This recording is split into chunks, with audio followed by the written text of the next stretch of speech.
Kurt Angle was a once-in-a-lifetime athlete, with special drive and commitment to reach unprecedented levels of excellence.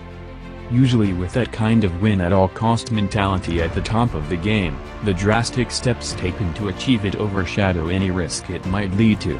Nothing symbolized it more than Atlanta 1996. Kurt weighed in at 211 pounds in the 220 division, refusing to cut weight to lighter weight classes, instead putting himself in major disadvantage by matching up with much heavier opponents. It was a miracle that he was even competing in the Olympics, suffering from major neck injuries with a risk of paralysis.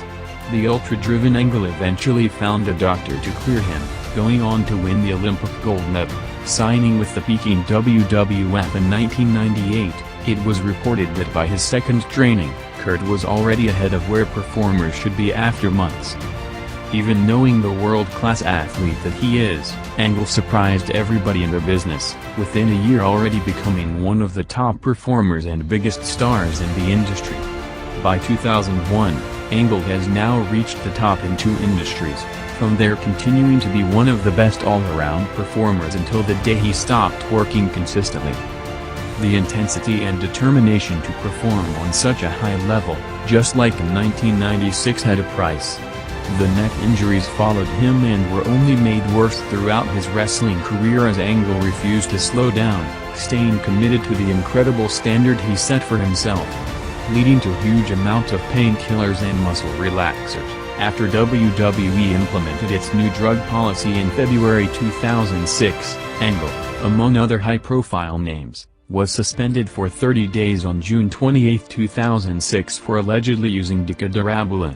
The important point here is that the only reason there was a problem was because the date on his doctor prescription had expired, showing the obvious loopholes in the policy.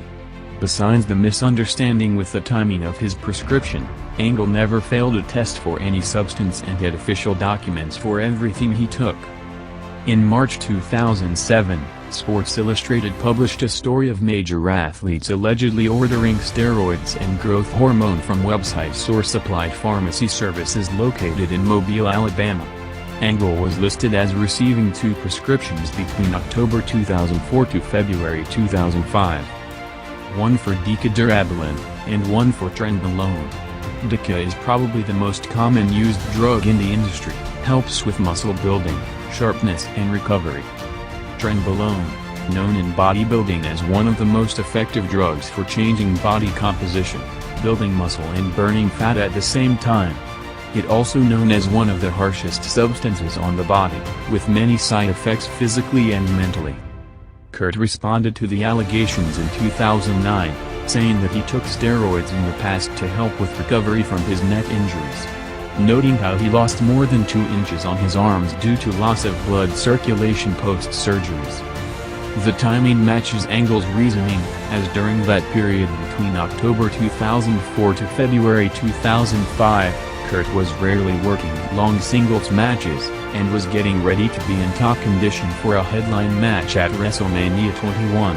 In August 2009, Michael Bennett, the head pharmacist at Applied Services, was sentenced to 4 years in prison for illegally distributing steroids to 17 doctors. Kurt Angle's doctor was David Wilbert, listed along with 6 more wrestlers as his clients. Angle responded saying that he was legally prescribed steroids to recover from injuries and trusted the doctor, not knowing about the illegal pharmacy. Angle was already over 200 pounds before entering professional wrestling in 1995. He was probably at his biggest between 2000 to 2003. The major surgeries talked about were between 2003 to 2004. In 2003 he needed emergency neck surgery which would rule him out from a main event match at WrestleMania 19, but in an almost exact parallel to the '96 Olympics, Angle did everything he could to get clear, knowing the risk might lead to long-term nerve damage or worse. The second one happened at his WrestleMania 20 match with Eddie Guerrero. Going for his trademark running top rope suplex, Kurt injured his neck on the landing, taking him out of the ring until the summer of 2004. After problems with pain pills following years of living with constant pain, Angle, as he pretty much always did, eventually overcome it, going down in history as one of the business all-time elite class and an iconic figure in both worlds of wrestling.